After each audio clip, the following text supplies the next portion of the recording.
Assalamualaikum di awakato. Jo bismillah kato dimulai. Mulo awarun diang kadisabui. Samo menyerah pada Allah, samo mengikut kata Nabi. Allah Ta'ala kayo sungguh Rasul Tuhan Nabi Muhammad, panghulu sekalian alam. Itu berbahasa Minang. Itu bahasa nenek moyang saya. Itu bahasa suku saya. Itu bahasa ibu saya. Narasi di atas sering dipakai oleh kami orang Minangkabau sebagai permulaan sebuah perundingan. Sebuah narasi yang mempertegas bahwa tindakan dan ucapan kami selalu dimulai dengan sikap penyerahan terhadap sesembahan kami, Allah Subhanahu wa Ta'ala. Oh ya, perkenalkan, saya Indra Arifin.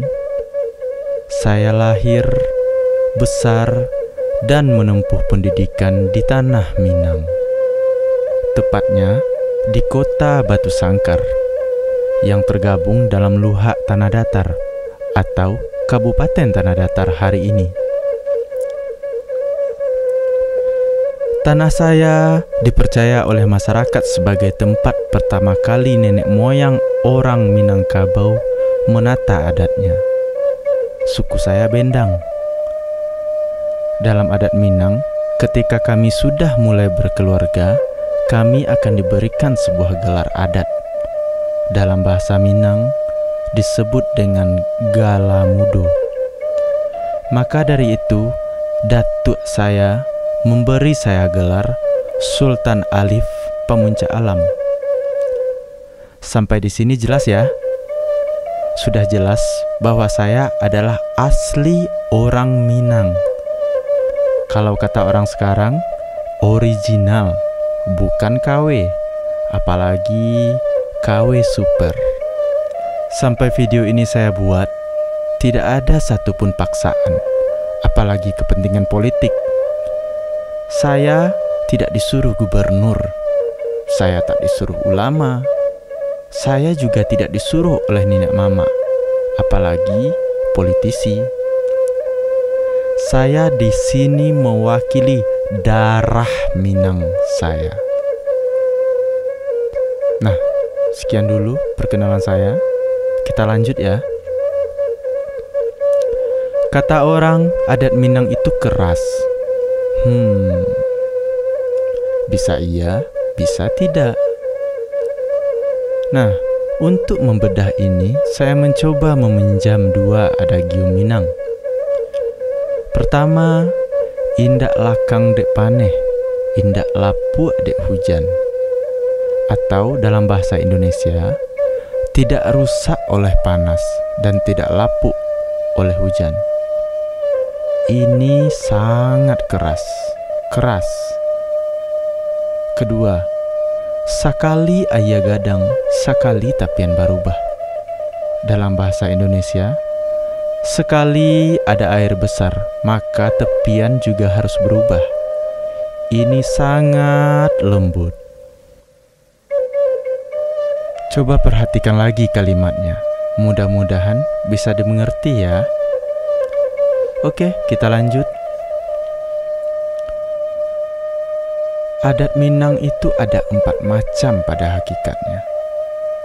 Pertama, yaitu adat sabana adat.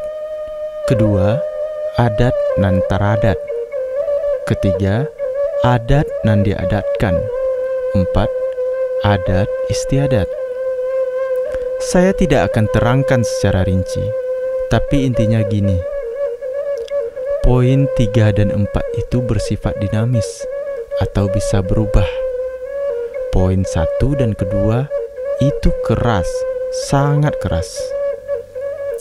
Filosofi adat Basandi Sarak, Sarak Basandi Kitabullah yang dianut oleh orang Minangkabau adalah kelompok adat pada poin pertama, yaitu adat sabana adat. Anda tahu dong hukumnya? Rasanya tidak perlu saya terangkan lagi makna adat Basandi Sarak Basandi Kitabullah tersebut. Sudah banyak buku dan jurnal ilmiah yang mengulas hal tersebut. Lagian, saya berpikir, Anda pasti mengerti, apalagi seorang intelektual, apalagi seorang dosen. Tapi yang jelas, dalam filosofi itu tersirat bahwa syarat wajib menjadi orang Minang adalah beragama Islam. Ngerti ya? Oke, lanjut. Orang Minang bukan orang yang intoleran, tapi sangat toleran.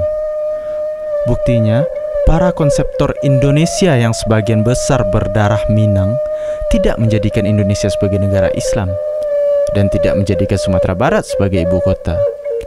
Hingga hari ini pun di tanah Minang masih banyak orang-orang non-Minang yang hidup. Sebut saja orang Cina, orang Batak, orang Sunda, orang Kalimantan, bahkan orang Jawa. Hingga hari ini kami orang Minang tidak pernah mengusik mereka.